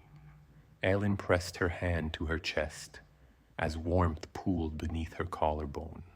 The figure began to fade, its form dissolving into drifting snow and faint light. The stones dimmed slightly, but retained a soft glow that would last long into the night. Before the figure vanished fully, it placed one final memory inside her lantern, an imprint of Winter's trust, Winter's patience, Winter's quiet strength. Aelin whispered, "Thank you." The figure dissolved. The forest grew still, and Aelin stood alone in the ring of memory stones, lantern glowing gently in her hands, a warmth settling into her heart like a promise. When she returned to the village, Rowan was waiting beneath the first lantern as though he had known the moment she would step from the trees. He studied her face, saw the glow in her eyes, and nodded softly. "What did Winter show you?" he asked. Aelin took a slow breath. "Kindness," she said. "All the quiet pieces it keeps." Rowan smiled. Then Winter chose well. Aelin looked up at the snow drifting softly past the lanterns. "It feels different now, brighter, quieter, like it's breathing with me." "That's how it begins," Rowan said quietly. "Your heart learning Winter's rhythm." She touched the lantern gently. "What happens next?" "Next," Rowan said softly, "Winter teaches you how to keep its stories." And as the snow fell softly around them, Aelin felt the first hints of those stories gathering at the edge of her thoughts, waiting, patient, ready to be carried. Continue whenever you want the next long section. Aelin felt those stories gathering around her like a soft current in the air, unhurried, gentle, expectant. They drifted at the edge of perception like voices speaking from behind snowfall, not loud enough to understand, but warm enough to feel. Rowan watched her with the steady calm of someone who knew exactly what was happening inside her, even before she could name it herself. They walked slowly back towards the heart of the village. The lanterns strung across the square swayed gently in the breeze, each one flickering with a warm glow that mingled with the falling snow. Families had begun lighting evening candles in their windows. Children's laughter echoed from behind frosted glass. The world was wrapped in a winter hush that felt alive. "Eileen," Rowan said as they approached her cottage, "there is one more place winter will want you to visit before dawn." She turned to him with surprise. "Tonight?" Rowan nodded. Winter rarely teaches slowly. When it chooses, it moves with purpose. Not hurried, just certain. Eileen tightened her fingers around the lantern she carried. "Where is this place?" Rowan looked toward the higher ridge that loomed beyond the tree line, its silhouette rising like a soft, shadowed wave. "The Whispering Height. I've never heard of it." "You wouldn't have," Rowan said. "It's a place only keepers, or those becoming keepers, can find." Eileen felt a gentle flicker beneath her collarbone, the crystal responding to the direction Rowan pointed. "What will I find there?" Rowan's eyes softened. "Winter's breath." Eileen shivered, not from cold, but from the strange warmth of anticipation.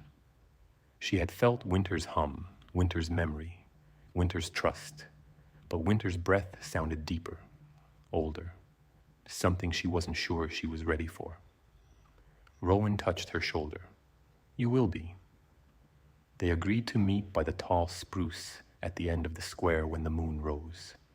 Until then, Rowan urged her to rest, to eat, to gather her strength. "Winter may be gentle," he said, "but its lessons are vast." Eileen stepped inside her cottage, set the lantern carefully on the table, and lit a small fire. She warmed her hands, ate a bowl of sweet porridge, and sat quietly, listening to the faint resonance humming inside her chest. She drifted into a light sleep for a short while, her dreams filled with drifting snow and soft blue crystals hanging from invisible branches. By the time she stepped out into the night again, the moon had risen, a round glowing disk surrounded by thin clouds that sparkled faintly with frost.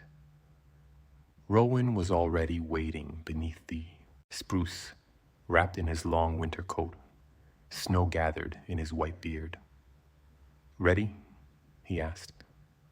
Eileen nodded, though her heart fluttered. They walked together through the village, past the shuttered cottages and darkened shops, past the quiet fountain and the silent bell tower. The snow muffled their steps so thoroughly that Eileen felt as though they were gliding. The moon guided their way, its soft light falling in gentle circles around them. When they reached the forest edge, Rowan stopped. "From here," he said, "you must walk ahead of me. Winter wants to feel your steps." Eileen swallowed and took a deep breath. The crystal beneath her collarbone warmed, pulsing gently. She stepped into the woods first, the branches arching over her like a canopy woven from frost and night. Rowan followed a few paces behind, silent as snowfall. The path to Whispering Height was not marked. It wasn't even a path, not in the usual sense, but Eileen felt a pull, soft, insistent, like a hand guiding her elbow. She followed it through clusters of tall pines, over gentle rises in the snow, and through narrow gaps between leaning birches. The forest around her seemed to deepen with every step, the air growing quieter, the hum beneath her ribs stronger. Finally, the trees thinned, revealing a ridge of white rock rising ahead of them. The ridge was covered in snow that sparkled faintly, almost blue beneath the moonlight. A narrow trail wound upward, untouched by footprints. Eileen felt her breath catch. "That's Whispering Height?" she asked softly. Rowan bowed his head. "Yes, and at its peak is something very few have ever seen." Eileen stepped toward the ridge, and the moment she did, the wind shifted. It brushed her cheek lightly, as though greeting her. Snowflakes lifted from the ground and spiraled upward instead of falling, as if pulled gently by some invisible thread. The air carried a faint sound, not quite a voice, not quite music, but a long, soft exhale. It sounded like winter breathing. Rowan stayed behind near the base of the ridge. "I'll be right here," he said, "but this climb is yours alone." Aylin nodded. She tightened her grip on the lantern and began the ascent. The snow was deep, but not heavy. Her boots sank gently, making soft depressions that filled slowly with glowing frost as she moved. The wind curled around her, whispering faint, soothing tones that made her chest expand with warmth. Halfway up, the hum inside her crystallized into something clearer. Not words, not images, just a feeling of vastness, like the horizon stretching infinitely beyond her sight, like the deep, quiet soul of winter opening. The air grew warmer, the snow sparkled more brightly, her lantern glowed as though responding to a distant call. When she reached the final slope, the wind lifted again, brushing snowflakes upward in a swirling dance. The sky above seemed to shimmer with pale blue light. She stepped onto the summit, and there, at the very peak, she saw it, a great, shimmering veil of frostlight. It rose from the snow like a curtain made of breath, drifting upward in slow, swirling patterns. It shifted in colors, pale silver, soft blue, gentle white. Never still, never harsh. It moved as though it were alive. Aylin stepped closer, her breath trembling. This was winter's breath. It wasn't air, it wasn't wind, it wasn't mist. It was something deeper, something that carried memory and calm and ancient quiet. When she reached her hand toward it, the veil pulsed softly. It didn't touch her. It let her touch it. Her fingers brushed the frostlight, and a warmth surged through her. Not heat, but a deep, peaceful calm that settled into every part of her body, down to her bones. Her breath synchronized with the veil's pulsing rhythm. Slow inhale, slow exhale. Winter breathed with her. She felt the world expand around her. The snow, the forest, the lanterns, the memories, Rowan watching below. She felt connected to all of it, not in a binding way, but in a gentle, rooted way that made her feel both grounded and weightless. The veil whispered, not in sound, but in feeling. Remember softly, hold gently, walk quietly, and the winter will walk with you.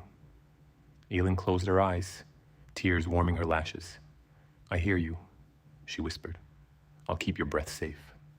The veil pulsed once more, and then it folded into her. Not literally, not physically, but into the soft glow beneath her collarbone, merging with the crystal winter had given her. The light inside her brightened, warm and steady. Aylin stood still until the air settled, until the wind quieted, until the veil dissolved into the night sky like drifting snow. She turned and made her way back down the ridge. Rowan was waiting for her, eyes gentle, face lit by moonlight. "You breathed with winter," he said quietly. Aylin nodded. "Yes." Rowan stepped forward, placed his hand over her heart, and felt a faint, pulsing warmth there. Then Aylin. He smiled softly, a touch wistful, a touch proud. "You're ready for the final lesson." And winter hummed in agreement as the snow drifted softly around them. Continue whenever you're ready for the next long section. Rowan's hand lingered over Aylin's heart for a long moment, his palm warm through the layers of her coat. He didn't press, he didn't grip, he simply rested his hand there, feeling the faint, pulsing warmth beneath her collarbone, the warmth winter had placed inside her, now glowed steadily, like a lantern flame sheltered from the wind. When he finally lowered his hand, his breath left him in a long, soft stream, curling into the cold air. "There is one last place," he said. Aylin swallowed gently, her fingers curled around the lantern she still held, the faint blue and gold glow swirling inside it like a slow-moving dream. "The final lesson," she whispered. Rowan nodded. "Yes, after that, winter will recognize you fully, not as someone who heard it, or followed it, or breathed with it, but as someone who carries it." Ellen felt her ribs tighten slightly, not with fear, but with the heaviness of something vast settling into her awareness. Where is this last place? Rowan turned toward the dark line of trees at the far side of the ridge, past the forest, through the hollow, beyond the first winter's memory. He paused, looking at her as if gauging whether she felt something too. And into the place where winter keeps its silence, Aylin felt a quiet shiver trail down her spine, not cold, but irreverent. "Silence?" she echoed. Rowan offered a soft smile. Winter's first language, older than snow, older than wind, older than even the hollow. She let that settle inside her as they descended the ridge. The wind had grown almost entirely still now, occasionally lifting tiny glimmers of frost into the air.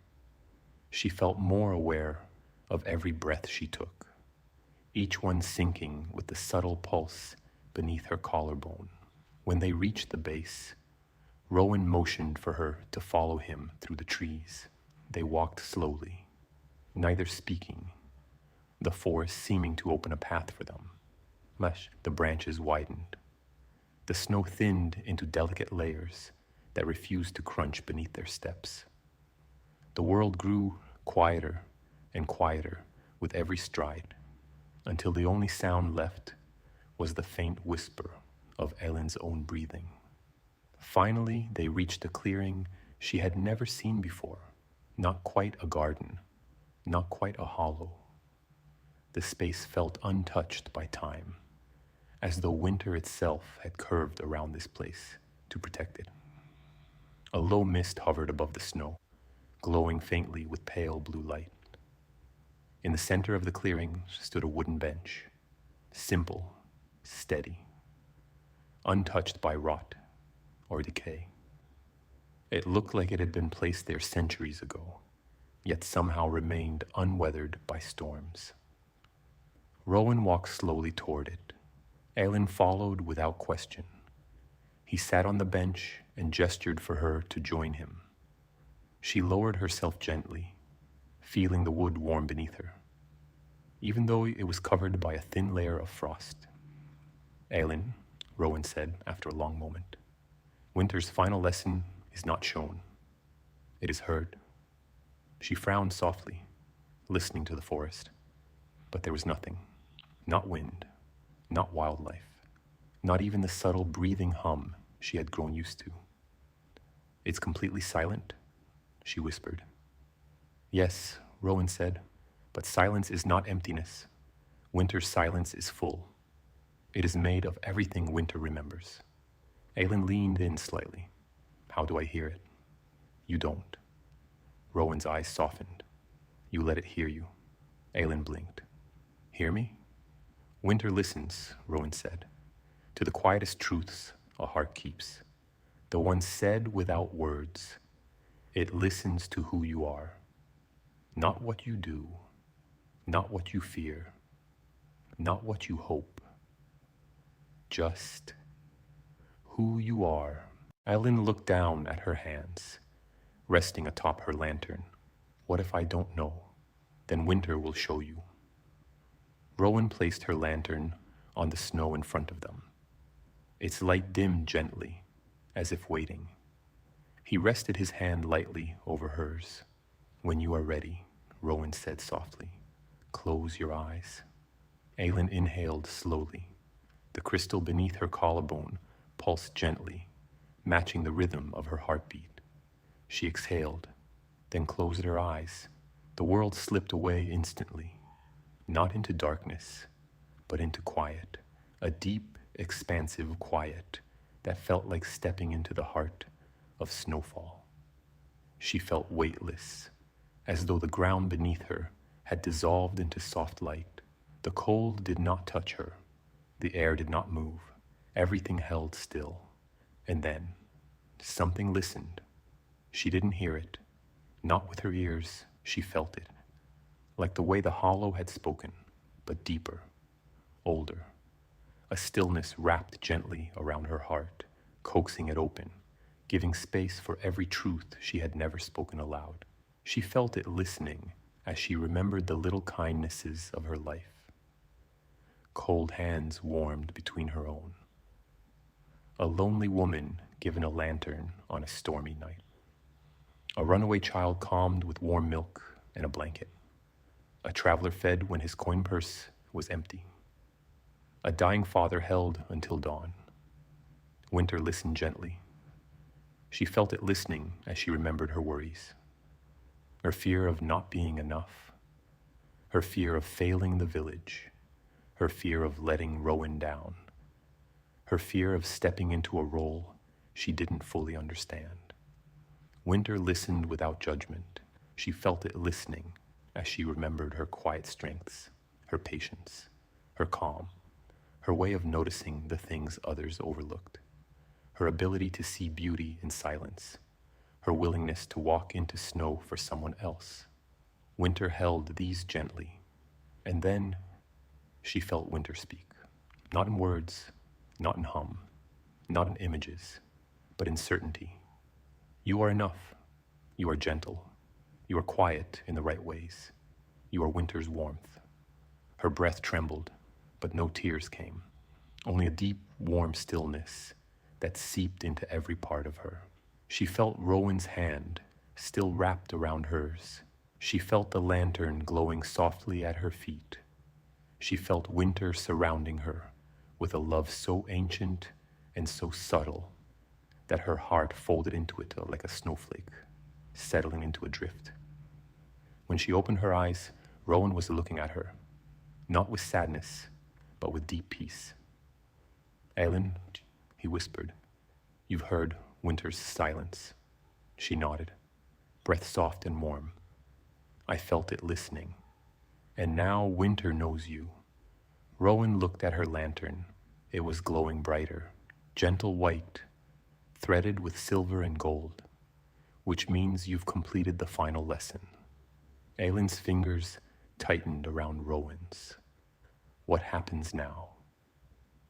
Rowan smiled, a small, fragile smile filled with pride and quiet ache.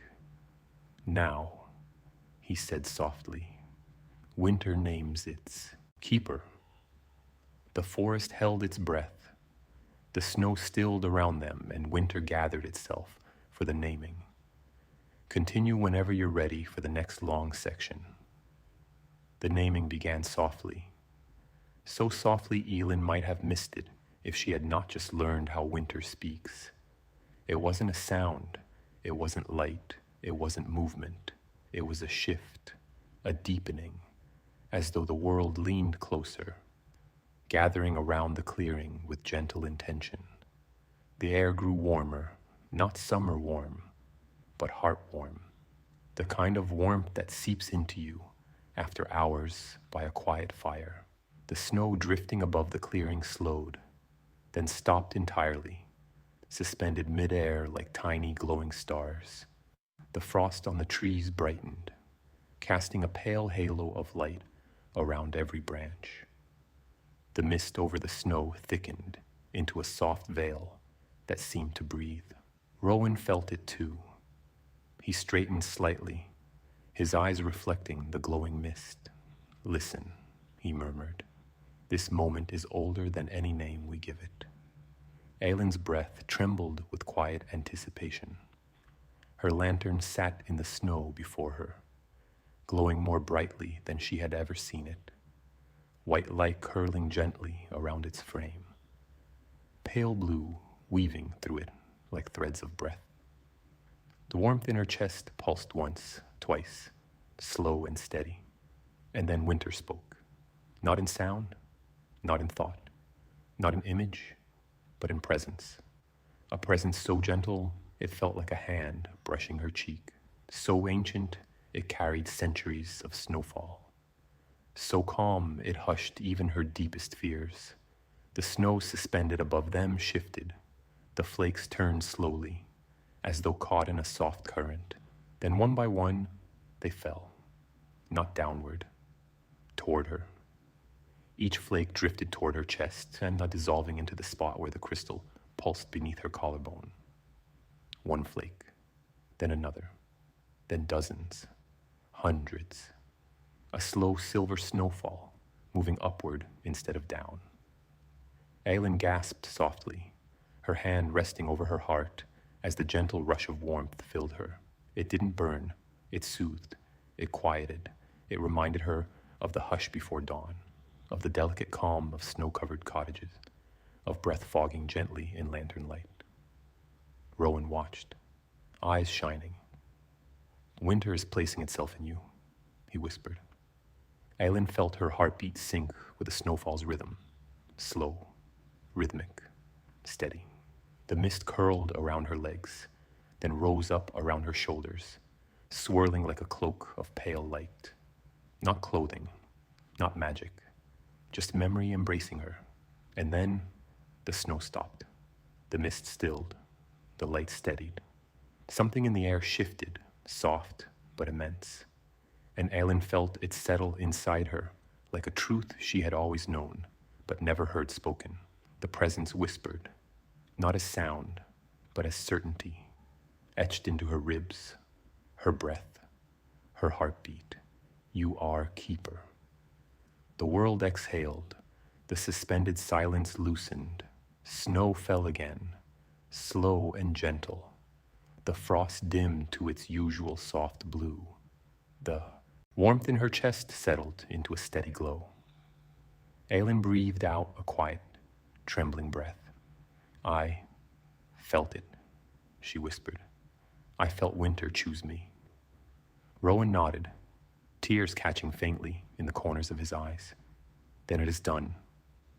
Aylin touched her chest gently. The warmth there glowed in soft pulses. Not like heat, not like fire, but like two hands cupped gently around her heart. Rowan, she said softly, what happens to you now? He stepped forward, resting both hands on her shoulders.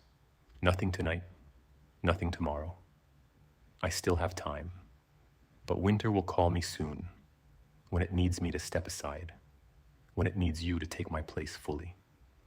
Aylin felt a heaviness settle in her chest, but not fear, not grief, something quieter, acceptance, the kind Rowan had always carried. He smiled. This is the way of winter.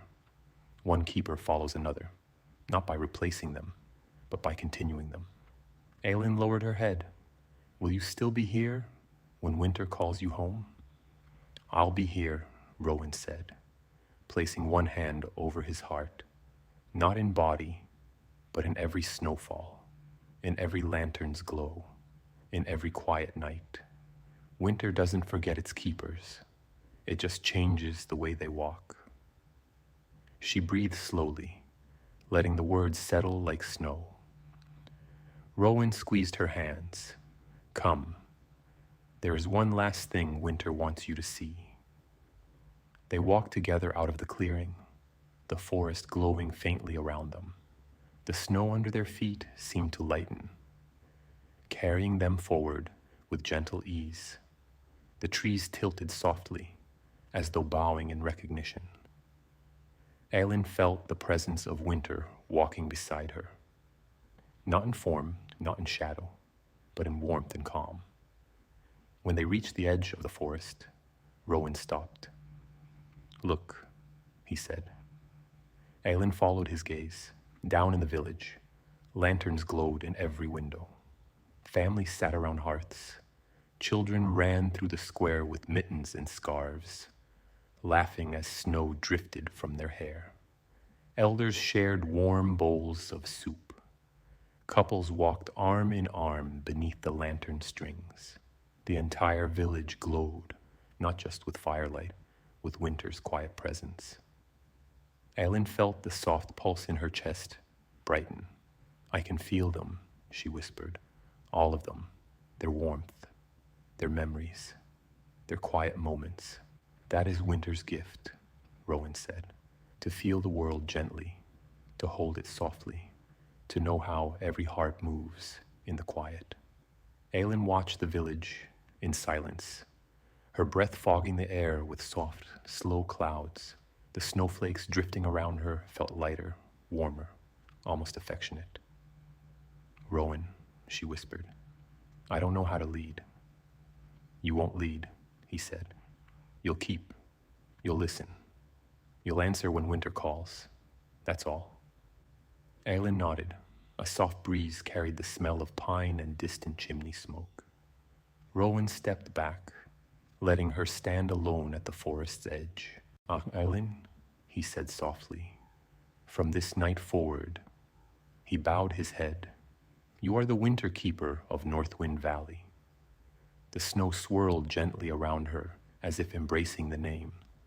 Aylin closed her eyes and whispered back to the world, "I am the keeper." And winter answered with quiet joy. "Continue whenever you're ready for the next long section."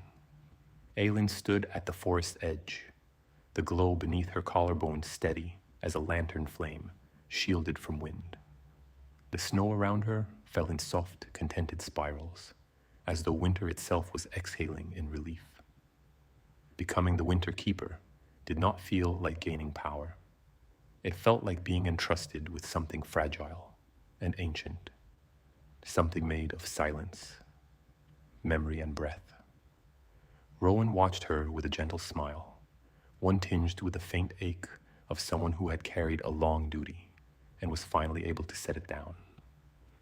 "There is one more place winter wants you to see," he said softly. Aylin turned to him, warm light pooling beneath her skin. "Another place?" Rowan nodded. "A keeper's final lesson is not about winter. It's about the world winter protects." He gestured toward the village, where the lanterns glowed in each window, like constellations nestled inside homes. Winter keeps quiet, but quiet is meant for something, for warmth, for people, for life. Aylin felt the warmth in her chest, pulse gently. "Where do we go?" Rowan pointed away from the village, toward the far end of the valley, where the forest thinned into open land, to the listening field.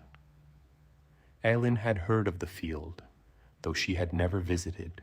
It was said to be a wide, open stretch of land where snow always fell softly, no matter how harsh the storms elsewhere. In a place of peace. They walked slowly, the crystal's warmth guiding her steps with a gentle, pulsing certainty. Rowan kept beside her, though he let her lead, as if winter itself were tugging her forward with invisible threads.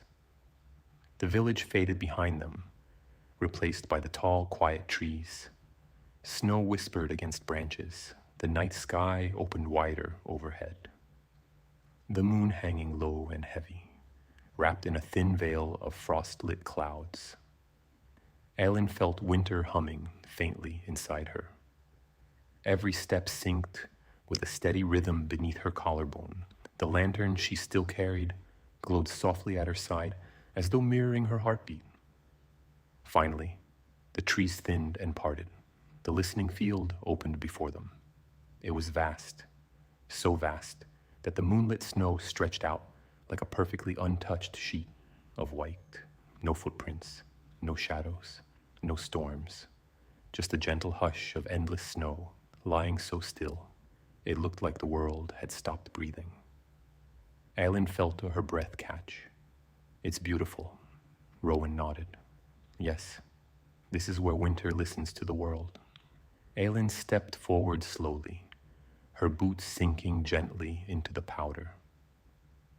The snow felt different here, lighter, softer, as if it carried a memory of every quiet night in the valley.